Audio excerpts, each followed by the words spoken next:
company at Pittsburgh for Georgetown in the first half. This was a game for Iverson. Kahati White rebounds, slams it in for the Hoyas. And then something you would not see much all night. Iverson with a basket. The Hoyas had a 7-point lead, and it was goodnight nurse Garrick Thomas from way downtown. Garrick Thomas from way downtown from the NBA three, and Pittsburgh led by 7 at the half. Greg Lloyd watched. To his amusement, Andre Aldridge. Panthers open the half on a 19-4 run. Chad Varga misses inside. Gerald, I'm not Michael Jordan, slams in the follow-up, and Pittsburgh huge. In that fatal stretch at the start of the second half, the Hoyas shot just 30.6%, got 2 field goals in 12 minutes. The Hoyas missed 18 of 20 three-pointers of the night. Iverson made 1 of 11. He had a total of 12 points, get a roll of collegiate stamps, and mail it in. Wow. From Iverson is God to Providence's God, Shamgod. The Friars versus Syracuse. Lazarus Sims lost it, shot it. Todd Bergen followed with the slam. There's the replay. Kabong in your face. Syracuse by 12. Still in the first half. Otis Hill on the run. Spinderella. Syracuse by 9 at the break against the Friars. They come back in the second half. Jason Murdoch to Jamel Thomas. And part of a 13-2 run by Providence. For Friars, Todd Bergen, blocked by Derek Brown. Off the scrum, he picks up the air ball and goes all the way up, 62-61 Providence. And Syracuse answers. Here's John Wallace to Reef Snyder, two-hander, 1936. Syracuse goes ahead down the stretch, making free throws. Friars chance to tie. Kalank from Michael Brown. And Syracuse wins 77-75. Wallace, the high man, with 22, as Jacques holds on. By the way, if you're wondering about God Shamgod of the Providence Friars, he's from New York City. He has 6 brothers and sisters, including Shamel Shamgod, Shamquana Shamgod, and Prince Asiatic Shamgod. His dad's name is God Shamgod as well, and you know what that makes him. Carl.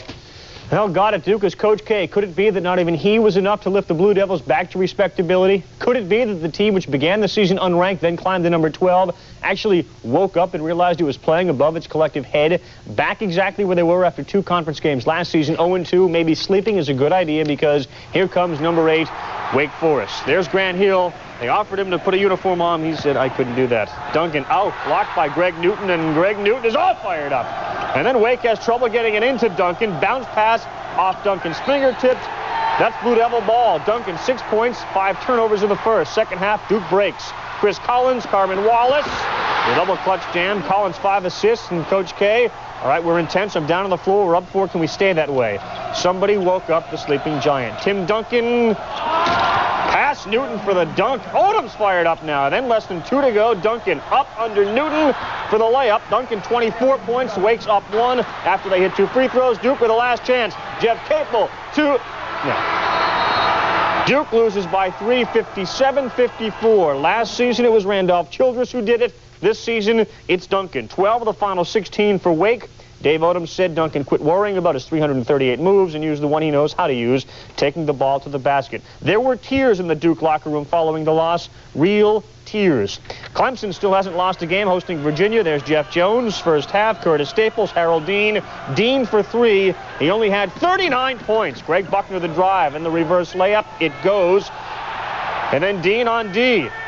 The steal from Jamel Robinson. And Harold's going the other way. Virginia is up by a pair at the half, 34-32. They scored that point. Second half, bounce pass. Harold Jamison, and then Jamison lays it up and gets fouled. Clemson down 1. Tigers, could they pull away? Well, could Buckner hit a hook? He certainly could inside the lane. And then the long outlet. And Buckner and Clemson, 89-74. Second best start in Clemson history. 11 years ago, they began 11-0 as well. Tigers end a 7-game losing skid to the Cavs. Merle Code got hurt in this game, hurt his knee, x-rays to be taken on Thursday. Also in the top 27-1 Hokies at Duquesne, Ace Custis. The Hokies win their first ever conference game. Jim Jackson misses down low. Ace, second effort to tip it. Hokies down 1. Custis, a good game, 18-17. Ace, the follow-away miss. Sean Smith there to jam it home. Second half, Hokies now up just 6. Jackson's shot won't go. There's the ace. Tech by 8. Later, Hokies up big. That was the alley-oop from Troy Mans to Sean Good, who's real good. Up by 16, they go on and win. 88-69 the final. Custis 18-17 and 6 assists. Sean Smith adds 17 points in the first A-10 win for the Hokies.